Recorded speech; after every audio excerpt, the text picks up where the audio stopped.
This episode is brought to you by Indeed.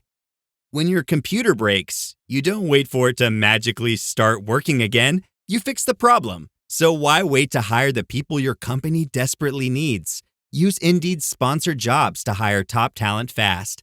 And even better, you only pay for results. There's no need to wait. Speed up your hiring with a $75 sponsored job credit at Indeed.com/podcast. Terms and conditions apply. This episode is brought to you by Contentful. Marketers, you know that feeling when your creative clicks? When that social post sends engagement through the roof? When your outside-of-the-box campaign hits ROI positive? When a personalized homepage turns prospects into customers?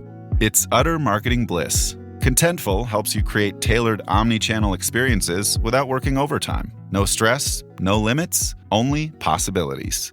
Get the feels at Contentful.com.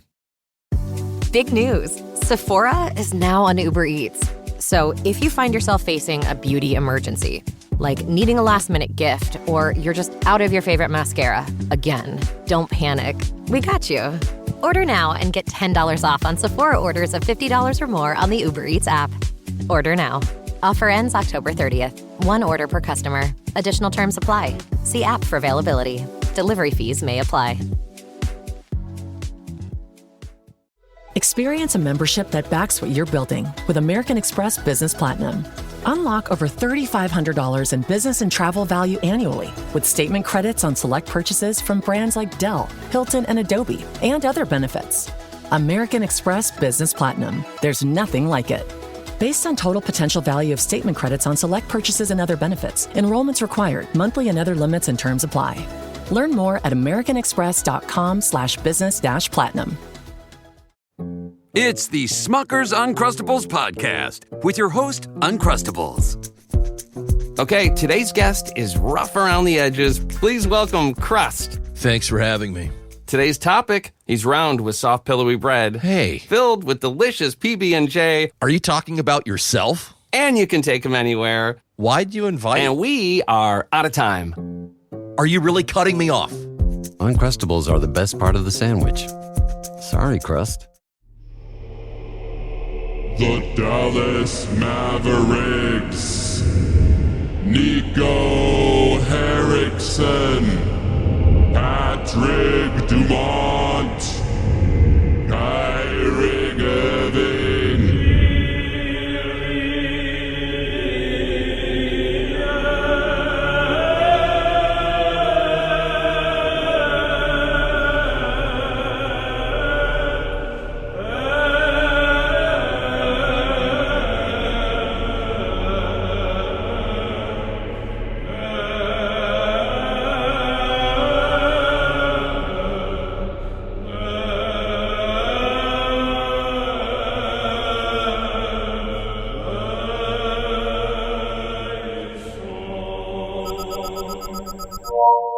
I love this game so much, man.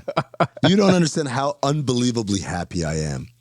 Just for the chaos that was literally what this podcast was meant to capture from the very beginning. I got notes, guys. I got tons of notes here. Tons of notes. Where do you want to start? Let's start with my boy Backroom Ben. Ben Golliver is like the U.S. Postal Service. Neither rain nor snow nor sleet nor hail can ever stop Ben Golliver from being in that back room. What you guys saw on television, that's not the lottery.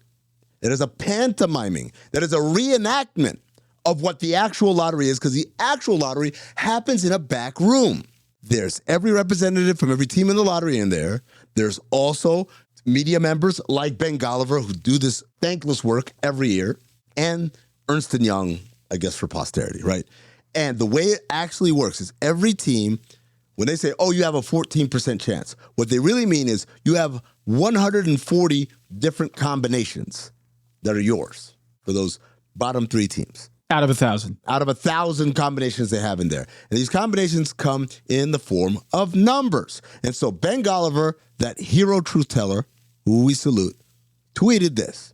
The Mavericks won the 2025 NBA draft lottery with the ping pong ball combination of 10, 14, 11, 7.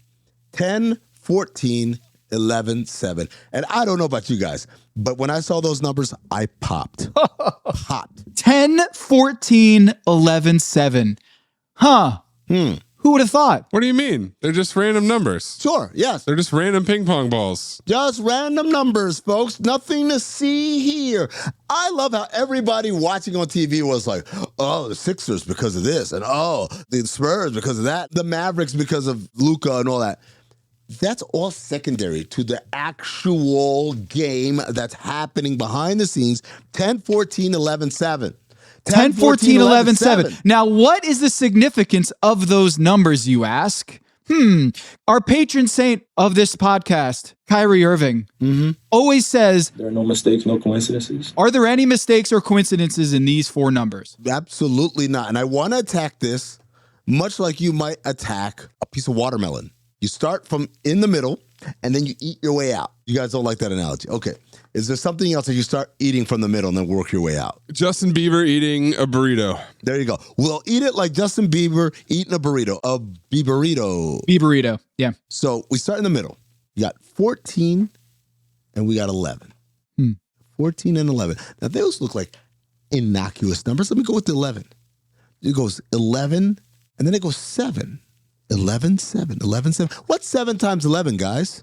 7, 7. Sure, 7, 7 is one way to say it. The way I would say it is 77. 7 times 11 is 77. Oh, yes, that. Does 77 have any, I don't know, maybe a little je ne sais quoi when it comes to the Dallas Mavericks? Maybe a certain 5-time All-NBA performer who was traded by age 25? Who maybe used to wear number 77? Well, yeah, not anymore. 77. Currently, it doesn't mean shit to them. Well, it does. If you ask people like Jason Gallagher, that number 77 will always mean some shit to them. Because that was Luka Doncic's number. It's still his number out in L.A., but 77 in Dallas means something. Guys, if I asked you, 77, that's the most important jersey number in Dallas Mavericks history, you say yes or no? The most important jersey number in Dallas Mavericks history. I don't think it's 77. I think it would be 41. That's Dirk. 41. Dirk. 41. Dirk. 41. 41. 41. 41. Flip it. Reverse it. 14. 41. Flip it. Reverse it. 14. Oh. So you have 14 and you have 77. Wait a minute. If we're working backwards here, because you kind of have to look at things kind of like a mirror. Yeah. You know how a mirror reverses the image? So let's go. 7 times 11 is 77. Okay. What's 41 backwards, right? 14. That's the second number. 14, And then what's 10? What's 10? No, it's reverse. Reverse it. 0, 1. 1. The number 1 overall pick. Sure. I'd like to present another theory, if I may, according to my copious notes right here. I like your reversal. We're reversing 10, we're making it 0-1. But I submit to you, that's not overall 0-1 pick. Although that's a good one. I submit to you, look at the edge of this sandwich. 0-1 at the front end, 7 at the back end. Guys, what happened on January 7th? Beyond a bunch of people the day after. A bunch of people hung over, yeah. That was a crazy day at the Capitol. Beyond that. Oh, okay. What else happened on January 7th? Probably some NBA games. Sure.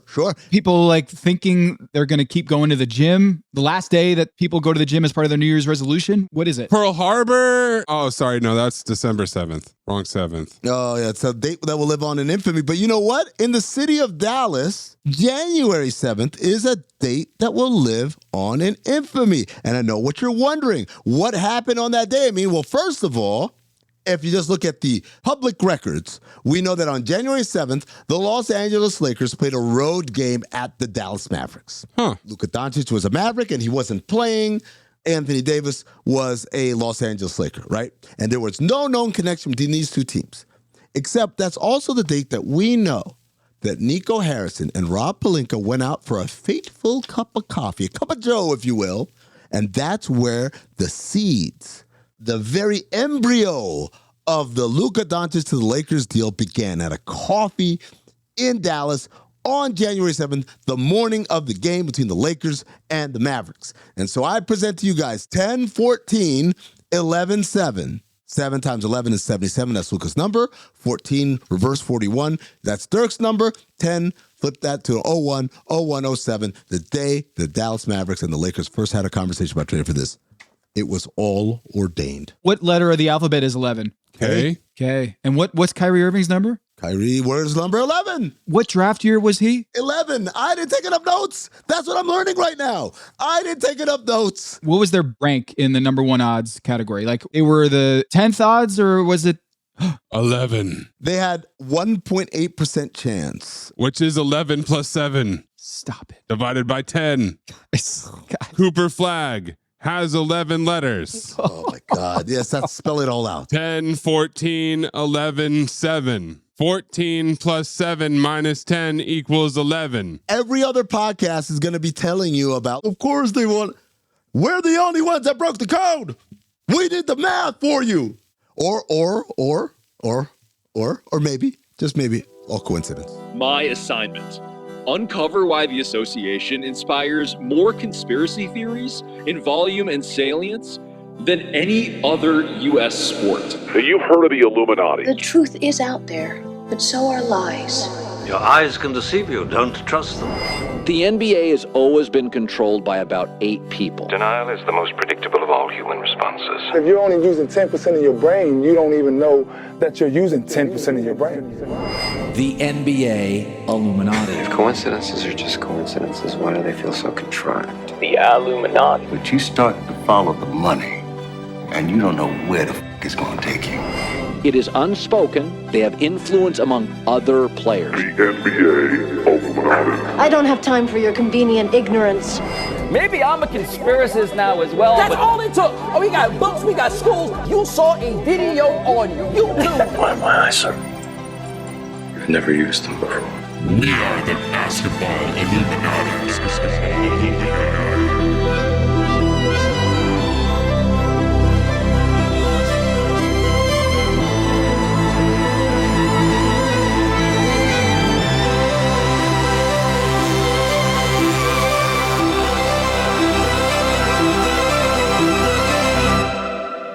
This is Basketball Illuminati. I am Tom Haberstroh, and as always, I am joined by the 5-star Illuminati generals, Amin Elhassan, and producer Anthony Mays. Members of the Illumination can support us on Patreon at patreon.com/countthedings. You can also show your support by wearing a Third Eye hat or a Basketball Illuminati shirt or hoodie. Check out the link in the show notes or go to the Count the Dings store on Cotton Bureau and keep that third eye open. We've got an OG analytics maven, the proprietor of 82games.com. He is back. He is the former director of analytics for the champion Dallas Mavericks back in 2011. Roland Beach joining the Illumination. This is incredible news, tracking physicality, literally watching the games and tracking by hand who is winning the physicality game, and it often is being charted like a boxing match. There's a verdict and everything on 82games.com. We're going to talk to Roland Beach here in a moment, joining as a truth teller,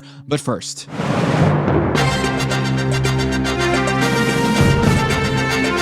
You are listening to The Agenda with Amin Elhassan and Tom Haberstroh.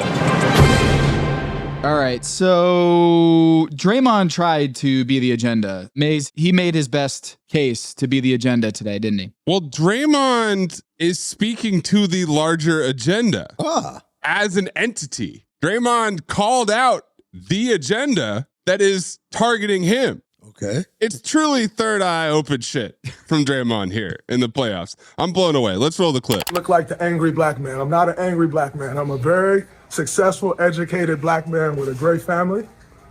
And I'm great at basketball. I'm great at what I do. The agenda to try to keep making me look like an angry black man is crazy. I'm sick of it. It's ridiculous. So not only is there an agenda, he's sick of it. He's tired of these agendas. Is he better at this than we are? Yes. I think he is. When I listened to that, I was like, holy shit, this guy's really good at this in a way that I don't think we're that good. As far as not only getting the agenda out there, but getting ahead of it to a point where it's like, I'm sick of this agenda. This agenda that I just created, I'm already sick of it. Although, I mean, he did not win Defensive Player of the Year. Correct. He tricked the world into thinking that he was going to win it, and then he didn't win. Whereas we throw physicality out there, and then we bring Roland Beach back from the dead to do analytics on physicality. So maybe we are better. Yeah, it is pretty powerful. I mean, think about that, what we just did. That's next level. And they didn't win game 4. Yeah, that's true. You know, like after he stated the agenda targeting him, it seems like maybe this is the long game. But no technicals or flagrants. So maybe he did get one over on the agenda. By the way, as an aside, I really love when ghosts of basketball Illuminati past come back up. And so the whole Draymond really doesn't like to play when Steph isn't out there. Yeah. That had a new run. And I was like, yeah, someone told me, hey, did you see this? And before I even saw what they were talking about, I was like, sounds like an episode we did. And then I saw this that they were talking about was a tweet from Tom bringing up some of his old research. That Draymond Green is 4 times more likely to be ejected in a game in which Stephen Curry does not play. So Rudy Gobert, I don't know if he's here to join us, but it feels like Rudy Gobert has been praying for this moment. He's maddened Draymond to the point that he's yelling to the reporters. He's doing these mic drops. He's complaining about the agenda, targeting him. And it feels like Rudy Gobert is sitting there like, see, told you so. You don't have to play if you believe. I, Rudy, have belief. Every Thursday on the Basketball Illuminati, you say, do you believe? I, Rudy, I believe. Mm-hmm. Thanks, Rudy. Thanks for joining us. It's been a while. We missed you here on Basketball Illuminati. I've been busy. Winning games. I've been winning games. So Draymond, I don't know, did he successfully seize the agenda from the Jayson Tatum news? Because I feel like we have to talk about that because that is the agenda today. Jayson Tatum tearing his Achilles in the 4th quarter of one of his best playoff games of his life. And it looks like he's going to be out for the foreseeable future here. Tom, you know what it was? It was the greatest sacrifice of Jayson Tatum's career. They didn't win the game, obviously, so it's not like he sacrificed for the win. But he sacrificed for his head coach because as they were already on their way to losing that game and probably losing this series, even if Tatum doesn't get hurt, it looked like they were well on their way to losing this series, making Joe Mazzulla, by my research, the only coach in NBA history to blow both home games in a best-of-7 series on the front end, despite being the favorite.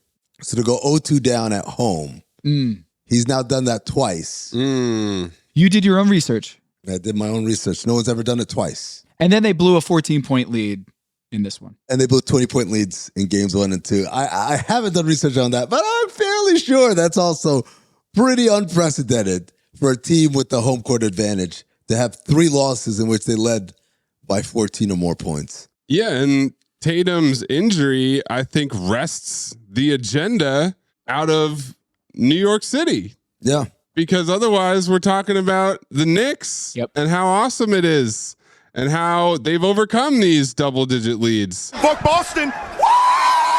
And instead, the aftertaste is a grisly injury for a player who's played the 3rd most minutes in the league the last 2 seasons combined. Wear and tear rears its ugly head again.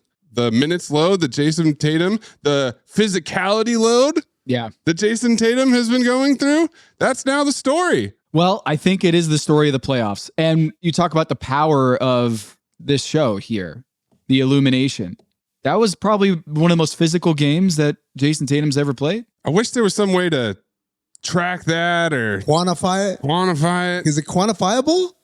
I don't know. Oh my God. Is that Roland Beach's music? Oh my God. Here he comes. Roland Beach joining Basketball Illuminati. I thought he was gone to the forbidden zone. He wasn't coming back. He's officially back, ladies and gentlemen. 2002 was when he started the website. What is that? Was that in Morse code or something? 2002? GeoCities. Angel Fire. Ask Jeeves. 82games.com by Roland Beach is back up. As far as I know, this is the first interview that he has done in the public forum. And he's going to talk to us about the physicality ratings, his proprietary physicality ratings that he is charting by hand right after this break. Hello, listener. It's producer Maze here to talk to you about Kindred. Now, close your eyes like Owen Wilson during a job interview and imagine a way to travel that feels personal, comfortable, and connected without the price tags and the sterile feelings of hotels or short-term rentals. Now, open your eyes and stop using your imagination because Kindred has made it very real. That's exactly what they do. Kindred is a members-only home swapping network. It's not a hotel. It's not a short-term rental. It's a smarter way to travel where each stay feels like home. Here's how it works. With Kindred, your home is your ticket. You earn credits by hosting fellow Kindred members, and then you use those credits to stay in over 220,000 homes in more than 100 cities worldwide. There are no hotel costs or rental fees, just the credits that you've earned. Every stay comes with white glove service, 24/7 trip support, and $100,000 in host protection. Make it easier for you to travel and enjoy yourself and not worry about details. I've used Kindred and I found an amazing home for a weekend getaway in an idyllic location with amazing views and great ambiance. It had everything I needed. And the best part was, it cost me $0. So apply now at livekindred.com and use code DINGS to join for free.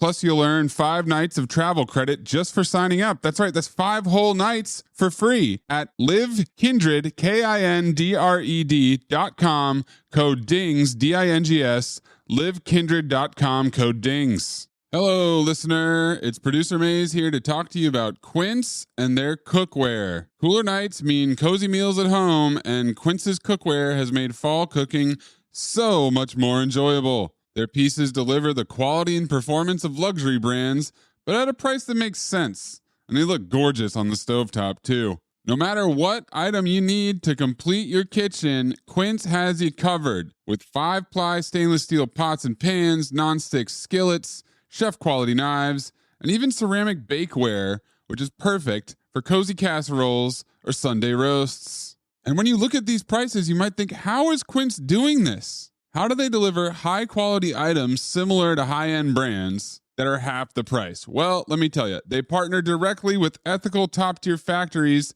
to cut out the middlemen and pass the savings on to you. And it's not just cookware. I got myself some bath sheets. That's right. When you're a tall man, you have to use bath sheets, not bath towels from Quince. It's like drying off with the cloud. It's incredible. Upgrade your kitchen for cozy fall meals with premium cookware from Quince. Go to quince.com/dings for free shipping on your order and 365-day returns. That's QUINCE.com/dings, DINGS, to get free shipping and 365-day returns. Quince.com/dings.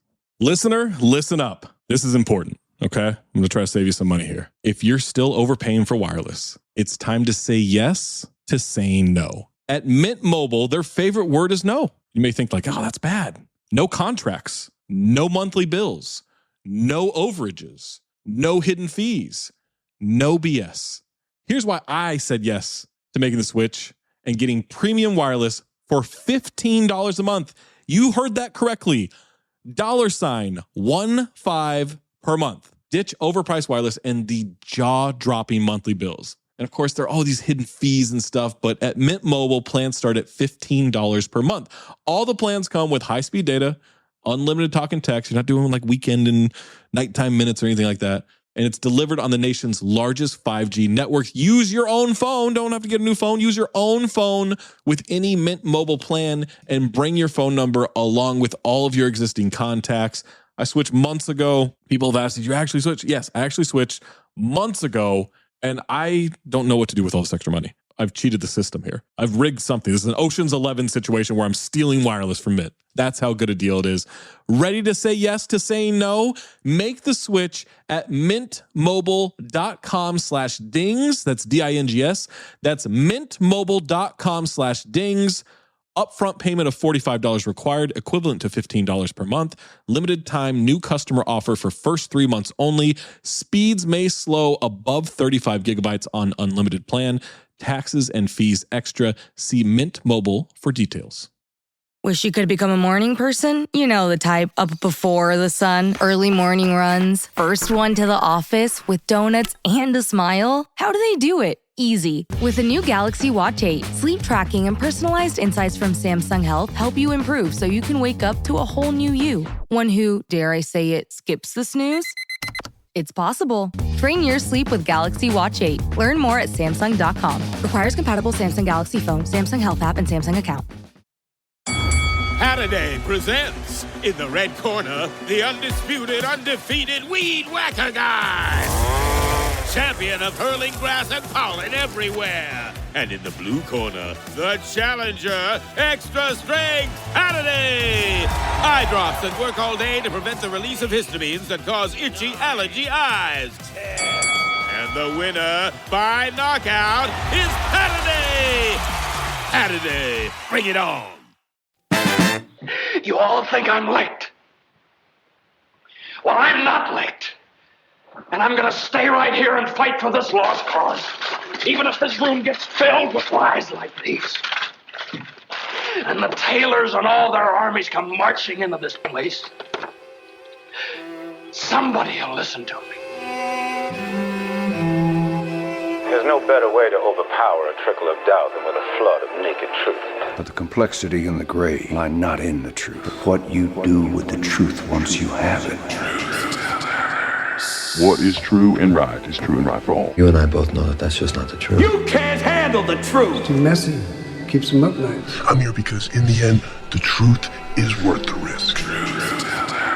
Speak a little truth and people lose their minds. I'm a grown man, you can tell me the truth. Why is it people who want the truth never believe it when they hear it? So you know what I'm going to do? I'm going to do something really outrageous. I'm going to tell the truth. Maze, I mean, we kind of were sitting here being like, we're talking about physicality all the time. That is the buzzword of the 2025 postseason. We were early in on it. And if only we could quantify such an ethereal thing, right? It feels like we hear all about it, and we have all these cameras in all of the arenas and player tracking data and Hawkeye technology. And I get a little text message from someone in the basketball Illumination saying, hey, did you know Roland is back up? And he sends me this link to 82games.com, which is like the first NBA analytics site. I mean, can you tell the audience, for those who are new to the game, right, how important 82games.com was? So this was the original plus minus website.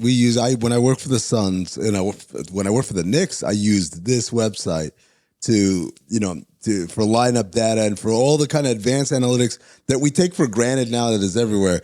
It wasn't. There was one place to get it. It was Roland Beach at 82games.com. And then he eventually got hired by Mark Cuban and the Dallas Mavericks and joined their staff as director of analytics, and they won a championship. And Roland's work was instrumental in that. And 82 Games, even though the site was up, it was never updated. And so imagine my surprise when Tom says 82 Games is back and they're charting physicality. And I was trying to explain this. The best way I could explain it is like, imagine if you heard that, hey, George Lucas is back making Star Wars again. He's doing his own little Star Wars projects on the side. Like, wait, what? I've got to get into this. And so this is a great honor to have you on with us today, Roland. Oh, no, it's a pleasure to be here. Yeah. So exciting to sort of be back. You guys have done a lot in the intervening years. So that's very cool. Yeah. Well, I mean, this is something that I could not even in my wildest dreams expect that this would be the project that you come back into the NBA coverage with physicality ratings. Explain where the thought process began and the idea to do this, and then implementing it. This feels like it would take an army to pull off what you're doing. Well, yeah, it goes way back. Back when I was actually part of coaching staffs, I had this concept of the 5 coaching factors. So not the 4 factors, the 5 coaching factors, which for me were physicality, playing hard, playing with high IQ, shot making, and referee effects. And so this is one part of that whole spectrum. A lot of people say, well, aren't playing hard and physicality the same thing? And you could see it that way. The distinction I make is physicality is a player imposing some physical thing on another opposing player. So diving out of bounds to save a loose ball is playing hard, but not physicality. So, but yeah, the physicality timing couldn't be better. As you say, every single sort of post-game quote typically is about it. We've had crazy ones like Jalen saying in the Orlando series, well, we should just have a fight for it. Forget the basketball. Let's just fight. And the winner goes to the second round. So my timing is good. But yeah, I've had this framework for a while. It's sort of intricate. And as you say, it's very time consuming manually. Obviously the teams have this Hawkeye player tracking data. 29 joint positions 50 times a second, you could essentially program some of what I'm doing up through that. But it is very nuanced, and we can talk about that as we go along. But I've had this sort of concept for a while, and just the timing was great. And I've lucked out. Covering Boston Knicks has been the series. Boston Detroit was good. Knicks Detroit was good too, but this one is even better, probably. Yeah. So why is it even better? Because I'm looking at this and saying we obviously had this big fall, which I don't think was a physicality fall. I'm wondering where the Jayson Tatum injury falls, where this guy was having the best game in a long time, one of the best playoff games of his career, 42 points, 8 rebounds, 4 steals, a couple blocks, just filling up the box score, but also guarding Karl Anthony Towns, one of the biggest, burliest centers in the game, who's a stretch 5. And so he's doing a lot of more physical things, and it's hard to quantify that, but you're tracking physicality, not just falling onto the ground, but knockdowns. Can you walk us through what you're tracking with Boston and New York, and what are some of the takeaways? Sure. Ironically, last year I did a project with some people. We tracked actually falls and knockdowns only for the entire 2024 playoffs. So you can find that sort of on 82 games. And that was interesting, but it doesn't get to the totality by any means of physicality. So now I'm tracking over 40 different forms of contact. So you have a push, you've got a bump, you got an elbow, you've got clearing space for your jump shot. You push off the guy. There's all kinds of rebounding. So it's still evolving. I think eventually there'll be even more tags. I'm tracking all kinds of nuance. And generally, it's not hard to see, that guy grabbed that guy, right? Dylan Brooks is grabbing Steph Curry. The question is really the degree and what level you want to care about. I just watched a regular season game because I want to compare a bit of that as well, of Phoenix-Houston. And that was an interesting game because Durant, right from the first minute, makes it clear he just hates having Dylan Brooks guarding him, right? Dylan will just put his hand on him, and just Durant acts offended. He still had a good game offensively, but it's interesting the effect physicality has. That's sort of how it is. I watch the games. You have to go through the play multiple times. There's often things happening on different sides of the court, right? And you can't see all at once. And grading the sort of level of force is the trickiest part, rather than just seeing, this guy, screens this guy, or this guy, drove into the other guy, or this guy tried to block at the rim, whatever sort of contact forms there are. So from that, I'm still learning, what do you do with all this data? But I think, I think it's the game changer, because we all know about shot making. Shot making has a huge effect on games, but physicality is underlying a lot of what's happening. So the series itself, this last game was where New York really stepped up the physicality. They clearly won the physicality battle by my numbers, whereas that wasn't the case in the other games. Boston, first 2 games was actually better physically, just, of course, missed a ton of shots. But this last game, New York turned the tables and a bunch of stats. I have what I call a physicality win. And they were like plus 38 physicality wins in the game. So pretty clear one-sided take from my numbers on that one. Yeah, I guess physicality win is where I want to start, Roland. Is how do you account for difference in magnitude, or is it simply just a head-to-head physicality interaction where one is the winner and one is the loser? Yeah, it's not. Great question. There's not always a winner and a loser. You can have just sort of a minor effect, and this is it. When a guy touches it, that's like a level 0 touch, and then you have a level 1 touch, which is maybe it got you some sort of advantage, and then there's level 2 and up plays, which are strong physicality plays. But that's the toughest thing for me right now, is to assess the level. And so I'm still playing around with that. But absolutely, there's a lot of touching which you think is, that's trivial, right? But I'll give you an example. So in Warriors-Houston, there was a play, Warriors have made a bucket, Houston's coming up the court, not on a break or anything, just trotting up the court. Van Vliet's coming at Payton. He doesn't have the ball. He's just coming up the court. and Payton's backpedaling just slowly, and then he stops and he pushes Van Vliet in the chest. And then he backpedals a bit more, and he does it again. He does 3 times in about a few seconds. He just pushes him in the chest. And it's not a forceful push to where he's going to fall over or stumble, but it's enough that it's slightly stopping his momentum, right? And it's annoying, clearly, right? Now, on the possession itself, it probably has minimal effect unless Van Vliet's already sort of losing it a bit because of this treatment. But over time, these kind of things wear on you. This game I was telling you about with Durant and Brooks, Durant, by sort of late in the game, really didn't want to do anything. He was happy to just go sit in the corner and Booker could do all the work. And so that's what I don't know yet. I don't have enough data to say, do all these tiny little touches add up to something significant? So I'm trying to capture a lot of it. But it's crazy. Like on an inbounds play, fourth quarter, last 2 minutes, they're all grabbing each other, right? There's like, and you can't say, sometimes it's the offensive players grabbing the other guy so he can push him off to get free, which is another thing I tag is, did he get free of a grab? So to your question, it's so much is still evolving. I don't have the data to really answer conclusively yet, but I am convinced this framework will allow me over time to get to really intense depths on, what physicality is effective, which players are more bothered by certain kinds of physicality. Just like with defense, you may not be good and bad at every aspect of defense. You may be good at certain physicality things and bad at other things. And but it's fascinating when you start watching it like I do. You just notice everything, right? Every little thing that even Adam does.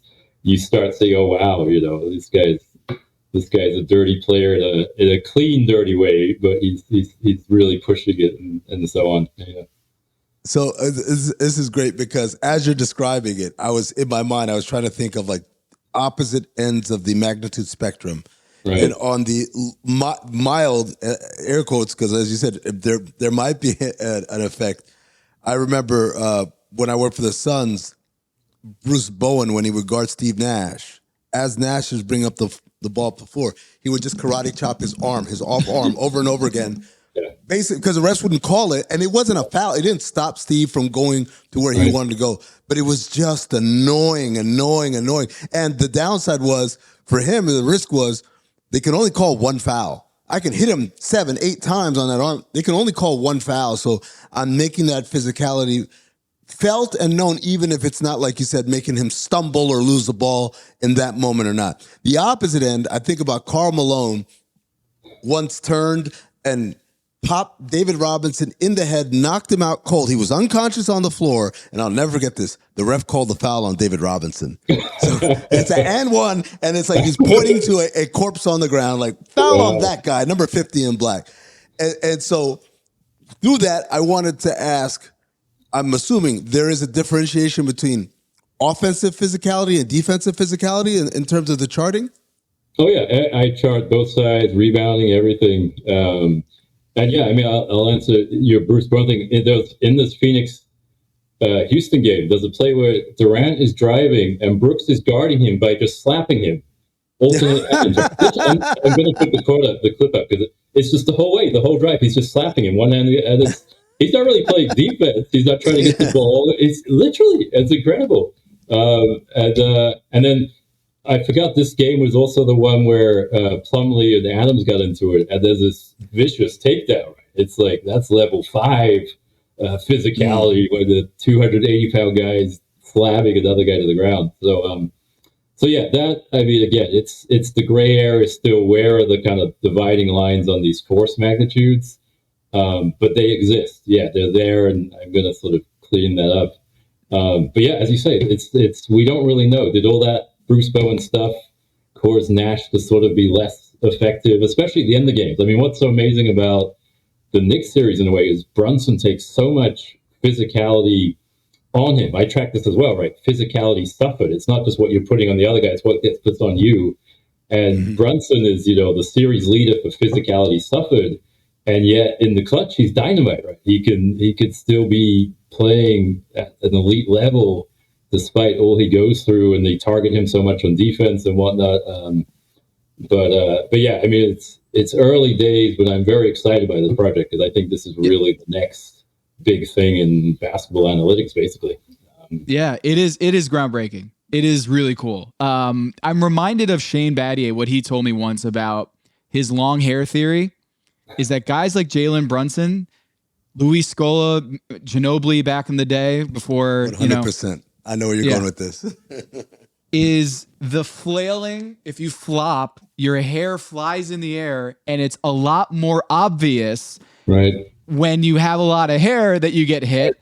And so Shane was always like, those guys, when they have long hair, they tend to get the call more often because their hair flies in the air, and it's more obvious than someone who's follicularly challenged, like some people. I'm looking at myself right here. Yeah, Tom, is this just bald man agenda? What is going on? It is bald man agenda. To pirate this analytics. Is that we get a bad whistle, okay? We get a bad whistle out there. And Jalen Brunson, by virtue of having his hair fly everywhere, are you wise to that, Roland? That there might be a hair bias involved in some of this charting. I'd imagine you're wise to this, and you're objectively tracking this and not falling for the flopping hair. I could believe it. It's an interesting theory. I mean, definitely it's dramatically, like you say, profound when the guy's hair is just everywhere. I mean, because actually, more serious stuff. I mean, what I'm looking for often is in the contact, does it somehow jostle the guy? Does his head snap? Is it, not all the flopping, hopefully, but do you see some sense the impact had any effect on him at all? But yeah, absolutely. I believe the drama of the hair could be real. I could probably assess that when I have more data. Does the hair follicles cause the coal more often? But it's shocking. I mean, to speak to the refereeing, it's shocking to me how much is just being let go. I mean, 2 years ago it was sort of the opposite, right? A guy could drive and just any kind of contact he initiates get a foul. So I'm glad they cleaned up that. But now, do we really prefer to see Dylan Brooks mugging Steph Curry over Steph sort of showcasing his brilliance? And there was a play in Detroit, New York, that struck me because, the defender, might have been Thompson or someone, cuts inside the big, right? He's on the weak side, so he cuts inside the big, and then it skip pass to the corner. He's got to get out to his guy, and he's running out to his guy, and the big, it might have been Mitch Robinson, grabs his wrist, right? And you can see Thompson's like lunging, and his hands behind him being grabbed by this guy, and his arm, Mitch's arm is forward. And there's a ref right there, and he doesn't call it. And that's a play that's a physicality win if you get away with it, right? Because now you're giving the guy the open three versus the contested three. And so in my tagging, I even have this note of it's a successful play because you didn't get called for it, basically, right? And so it's like it should have been a foul. So that's one of the little tagging notes I do have. But yeah, I'm astonished, because to me, the refs, they say, oh, you can't call everything. But, if you call consistently, the players will adapt, and the guy will foul out in 6 minutes like Danny Fortson used to do. And shout out to Danny Fortson. It's fascinating, the kind of dilemma. But that's why, again, my fifth coaching factor is referee effects. You want to be sort of always optimizing to how the refs are calling the game, and you have to adjust a bit based on that. So, Roland, do you think about it like steals in baseball, where it doesn't tell us enough to know how many stolen bags a guy has? We want to know how many times he attempted and got away with it. Similarly, with some of these, maybe level 3+ or whatever level of magnitude you want to call it on the physicality. Are you tracking like who's the best at doing this and getting away with it?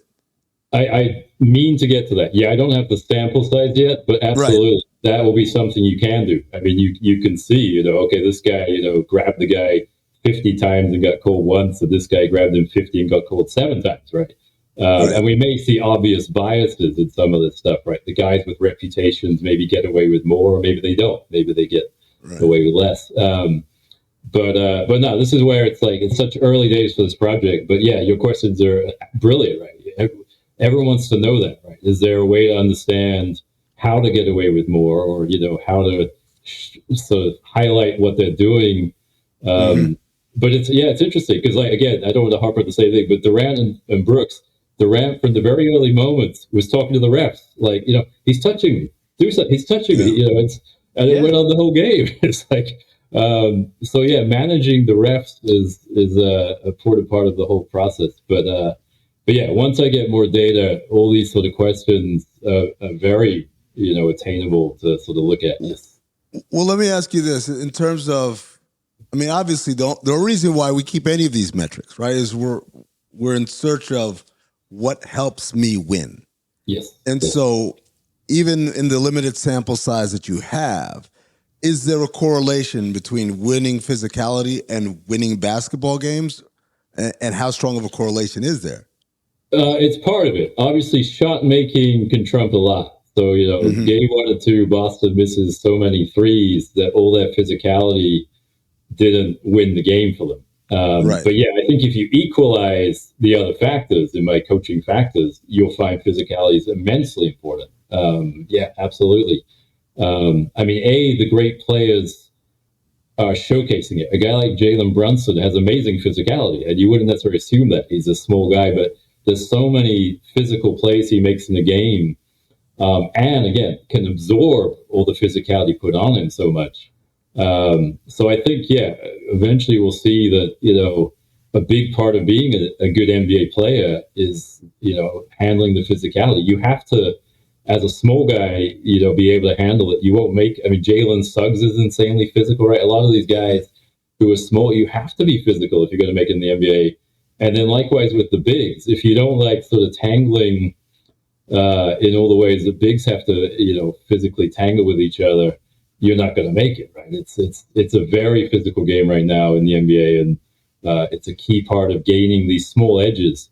The Boston series is interesting because, Boston seemingly can generate pretty good look threes very effortlessly, right? They were often just putting, Jalen in a screen and Jalen's showing and things, and it's just instantly causes some mayhem. And it's like, it's so easy to get a three. It reminds me of, I watched some New Orleans games, and Zion has an amazing effect. When he's got the ball, the whole defense just sinks into the paint. It's like he can create a 3-point shot for his teammates with just one very simple pass.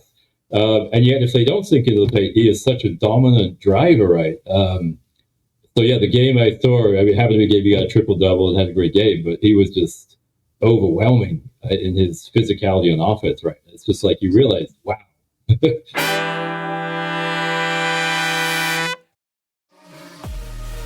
This episode is presented by State Farm.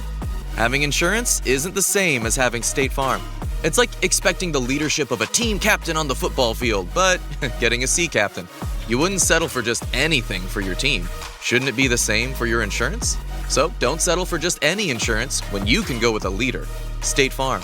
Like a good neighbor, State Farm is there. Whether your business has 6 floors or 6 employees, Walmart Business has everything you need to save time, money, and hassle. You can restock your break room with bulk ordering or bulk up your ordering team with shared payments. And you can get it all delivered straight to your business's door, whether that's on Wall Street or Main Street. Walmart Business. It's the Walmart you love, now for your business. Learn more at business.walmart.com. Are you a forward thinker? Then you need an HR and finance platform that thinks like you do. Workday is the AI platform that helps propel your organization, your workforce, and your industry into the future. Workday, moving business forever forward. At Starbucks, we've more than doubled parental leave for full and part-time baristas, giving them up to 18 weeks of paid time off, so they can be there for early bedtimes, late nights, first laughs, and spend more time with the best company they know. At Starbucks, benefits like parental leave are just the start. Learn more about Starbucks industry-leading benefits at starbucks.com/partners. Purina believes no one should have to make the impossible choice between their own safety and their pets. But nearly half of domestic abuse survivors delay leaving because they can't bring their pets with them. Through the Purple Leash Project, Purina is helping create more pet-friendly domestic violence shelters so survivors and their pets can escape and heal together. Visit Purina.com/purple to learn more.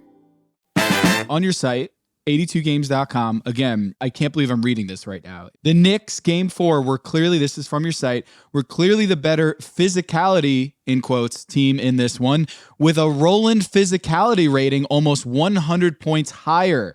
55 more physicality, quote unquote, plays, and 38 in bold, 38 more physicality wins. In addition, they had a 35-25 edge in level 2 plus force physicality plays.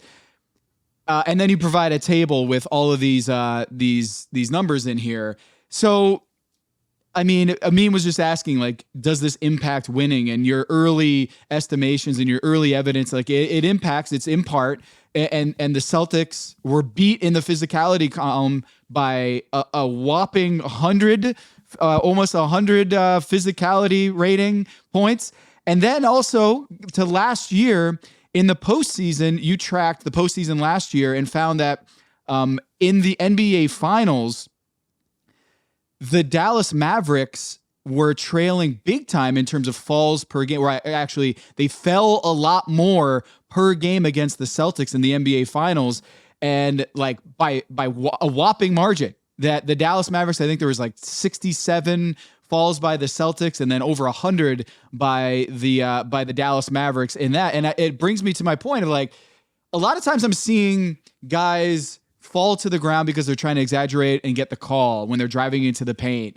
But it also leads them vulnerable in transition on the other end, is that the other team is seeing, oh, he fell, I'm going to go create a 5-on-4 fast break. And it's so intuitive, but it's never tracked until now. Yeah, well, that's why I started with that, because that's so objective, right? Does the guy fall or not? It's a lot more objective than, was that grab significant?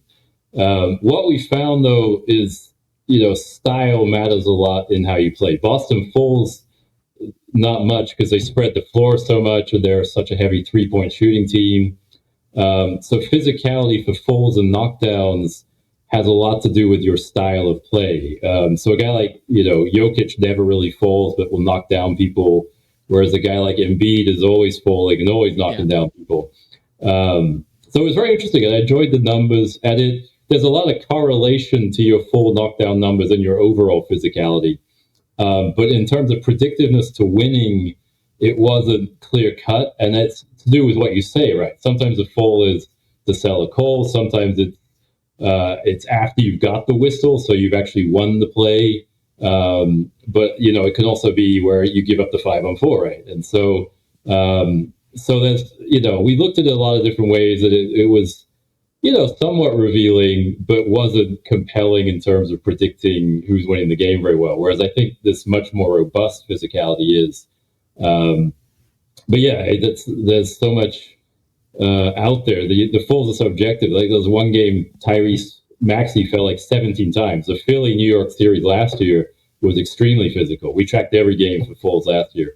And that was extremely physical series, and people falling all over the place. But yeah, 17 falls in one game. But a lot of it's, he drives and initiates the contact and then falls. And, he gets to call a certain number. But we even track things like, Luka turned out, for all his arguing, to get the best foul calling rate on his falls of any player in the playoffs last year. So it's like, for all his complaining, he was getting a lot of whistles. And then, you could look at, how often when a guy knocks someone down, does he get called for a foul and things like that. So they're fun numbers, which is why, we continue to track that. We're going to continue to keep falls and knockdowns in the sort of physicality package. But there's so many more physical plays happen in the game, hundreds and hundreds, versus, you might have 20 or 30 falls for each team in a physical game. So there's much more to it than just the falls and knockdowns. But that was a fun starting point for what's grown into this next stage. Yeah.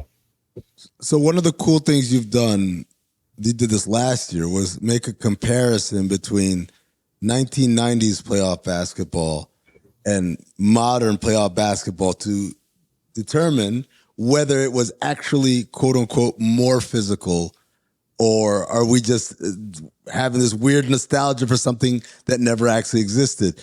What were some of the things that you found, Roland? Well, it's amazing to watch old games. I mean, there's games where, we're on the 5 out. There's games where there's no one behind the 3-point line. All 5 offensive players are crowded. I mean, it's crazy. It's a different sport. It's crazy. It is wild to watch 90s There was basketball. also, a game 7 or something where at one point it was an entire second unit. There wasn't a single starter in the game, right? It's like the whole notion of, okay, take the starters out, here come the bench guy. I mean, nowadays, no one does that, right? You got to keep your key guys, at least some of them in there. So it was eye-opening how different the game was. I think the biggest difference is the space today means drives to the basket are so much more forceful, right? So much more speed and straight line drives. Back then they were weaving around, all these guys just clogging the paint. So we have so many more falls from drives, and those are often, high impact, high risk injury type of plays. Whereas a lot of the physicality back then was, jostling in the post and stuff. And, there's a lot of, force and pushing, but it's a bit more ground based. I think those are safer sort of impacts that we have today. I didn't do enough games to really get big sample sizes. The one guy who was clearly the most physical was Rodman, right? And Karl Malone, as you mentioned, was very physical. And Jordan was sort of very mild by today's standards of physicality. But it was eye-opening just how different the game is. I mean, it's shocking to see literally no one behind the 3-point line. I mean, it's like crazy. Roland, right? Yeah. Physicality aside, watching 90s playoff basketball is hilarious. I remember one time Zach Harper and I were doing radio during the summertime. And so it's like August. There's nothing to talk about. So we had on NBA TV, Knicks Pacers, the Reggie Miller, not the 25 points in the fourth quarter game. Okay. And do you know, there's a point where he has 16 in the fourth. 16 points in the fourth quarter. They're coming on the break, and I think it was Charles Smith, but he sees Reggie Miller open on the wing, leaves him open because he's worried about Antonio Davis coming up the court. I'm just like, look, I get it. The 3-point line wasn't what it was now, but guys, he has 16 in the quarter. This is supposed to be the apex of defensive basketball, where we're gonna leave the guy who's got 16 in the quarter wide open. And so there's all these little idiosyncrasies of, you watch it, what are you doing? What kind of decision making is this? And it just sometimes it feels like it's from another planet. It's not even the same sport. Yeah, absolutely. I mean, I had the same experience. I was like, some of the defense really isn't that good, right? Where you think it's this really fierce defense, and it looks kind of like pickup ball at times in the playoffs, like a game 7. It's like, some of the impressions we have are false of how physical it was back then. On the other hand, they weren't afraid of, clobbering a guy when he was going to the basket, right? The less flagrants made it more feasible for some really rough stuff now and then. We should encourage people to go watch a 90s game because it's quite a remarkable time warp to go look at that. Yeah. So you watched over 20 playoff games in the 90s, and your breakdown says that in the 2024 playoffs, there were 39 falls per game. And in the 90s, it was 35.5 falls per game. So there was an average 3.8 more falls per game now versus then, again, in the sample size that you watched. But also what was interesting, like you point out, is that there's almost 2 times as many foul. I can't reprogram my brain like when I see falls on drives in 2024 than in the 90s. So you're almost getting twice as many, 9.5 falls on drives in last year's playoffs compared to 5 per game in the 90s. But on the other end of that spectrum, there were a lot more falls on defending fast break paint catches back in the 90s than there were last year. And of course in post-ups because of quantity of, just a lot more post-ups than there are now.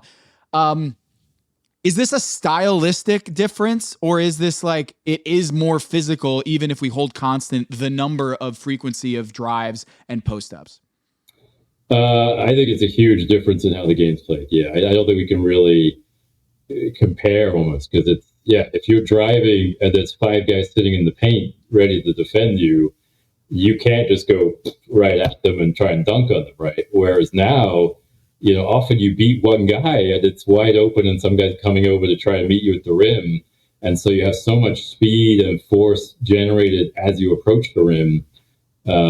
So yeah, it's just the games are so different. I mean, the space, we've talked about gravity and things in the NBA for a while. It is, the spacing is so different that the whole game has changed. And, the fast break emphasis and, is different now. And, but yeah, I mean, I can't speak too much to the athleticism difference between players now and then. I'm sure we're a bit more athletic now. But it's just such a wildly different game that, yeah, it's hard to compare yours in some ways. So let me be the skeptic and say, what about flopping? How does flopping factor into all of this? Wouldn't there be more falls in this very flop-friendly era that we play in? Absolutely. Yeah, I mean, that's it. You could say a lot of the falls on drives, the defender guarding the drive flopping. But there was flopping back then too, no doubt. The post-ups is where you see the flopping. Obviously, Vlade famously, started that with Shaq, right? He's like, I can't guard the guy, I just got to flop, right? And so, that's flopping back then too. But yeah, a lot of the guys who show up high on my full stuff from last playoffs, guys like, Kyle Lowry, who's definitely flopping all over the place. And, but it's crafty. I don't dismiss the craftiness of some of that. And the reality is, if you don't get the call, you're out of position, right? If you choose to flop on the ground and they don't give you the call, you're going to give up, some advantage for the offense. So it's a risky play. Coaches often don't like it. Of course, if you get the call, then you get the praise. But yeah, I think flopping is something we need to obviously respect as part of what happens with falls. And again, that's why I've de-emphasized the falls a bit in this current system. We still track them, but they're a much lesser part of the physicality spectrum when you have hundreds of other plays that don't involve falls. So, but there's still even flopping where you don't fall all the way to the ground, right? You sort of react and flail your arms or the hair, right? JJ Barea, when I was with the Mavs, perfected the mismatch in the post stagger. He would just stagger and he got the call a lot. He didn't have to fold to get the call. So yeah, it's all part of the physicality bandwidth. And again, once I have more data, I could probably tease out a lot of that kind of stuff and tell you more. And then we can figure out who the most frequent floppers are, and we can figure out who the most successful floppers are, right? Yeah, the ones who get away with it. Exactly. Yeah. And their hair length. You need to start tracking hair length. We correlate it all. Yeah. All right. So you have a chart here. Most physical players. You're looking last year, I believe, right? The sample size for this chart. 2024 NBA playoffs, falls and knockdowns. A clean, relatively objective physicality rating that can be constructed with falls and knockdowns per 36 minutes. Okay, here we go. Most physical, Daniel Gafford with 12.3 plays per 36 minutes. So that's falls and knockdowns. Yeah. Lou Dort, Joel Embiid, Devin Booker. That was interesting to me. And Kyle Lowry, we just mentioned him. And then the least physical, D'Angelo Russell, 1.8. Tobias Harris, Sam Hauser, Rui Hachimura, and Cason Wallace. So this is really fascinating to me. Can you talk to me about Daniel Gafford, what you found out about him? I think people would understand Lou Dort, but and Devin Booker. So Daniel Gafford and Devin Booker are surprising to me. Well, to Amin's point, Daniel's a bit of a flopper, right? He's always falling, going for the rebounds. He gets a little shove, he's going to fall. But, he plays with physicality. He's sort of moving his bigness around and hitting people and falling and knocking people over. So based on the falls knockdown rating, he was very high. And obviously the Mavs got to the finals, so that was a fairly decent sample size for him. Devin Booker is surprisingly physical. He gets a lot of physicality on him on offense. But no, he's actually surprisingly there for the physicality. I don't think he's a player who shies away from it. Which is a great, characteristic to have in this era. So yeah, someone like Lou Dort, everyone knows, is very aggressive on defense. But yeah, I think some of those numbers are quite fun and intriguing. The Lakers side is funny. They had 3 starters in the bottom 10 on physicality by falls. And I think they still have the same problem this year, right? They got crushed by Minnesota in part because they don't have the physicality to match a physical team in Minnesota, right? Their physical team sort of up and down the line, Edwards and Gobert, Randall, and, Conley obviously not so physical these days. But so, yeah, I think, when you look at the front office side of things, this is an interesting sort of tool to look at as well. You want to have at least some balance of physicality on your team. Watching the playoffs last year, I hadn't realized, the Pacers had some physicality guys. You were the unsung heroes, right? So you learn a lot when you sort of watch games like this. But yeah, the Lakers, that was a fun one because, they were not physical last year. And I think, they don't have a good balance of physicality this year. So addressing that in the offseason will be sort of a key for them. Roland, let me be the mad scientist here. Is there any way to get the optical tracking devices in the arenas to be able to detect some of these things, or is it too nuanced for the current technology to be able to figure out which ones? Because if we can get it to do that, now we've got the data, and it's all about processing after that.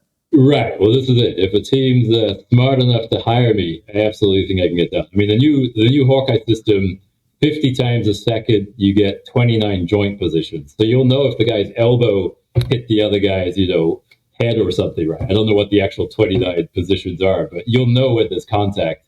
And I mean, truthfully, with the optical tracking, you could even generate sort of force magnitudes from the movement, right? You'll know how hard he swung his elbow at the guy. So absolutely, the Ron Artest to James Harden, where he just boom. Yeah. No, I mean, so that's it. This is all a framework that I would plan to adapt to the player tracking system, and then you get it for every team in the league, every game. I still think, I'm an old school guy. I still think if you're with a team, you have to watch the games yourself because you can still pick up better nuance. And the funny thing in coaches' meetings, if you come in the next morning after a game, the coach will say, remember how that guy missed the tag in the third quarter or something. And if you rewatch the game, you'll remember it.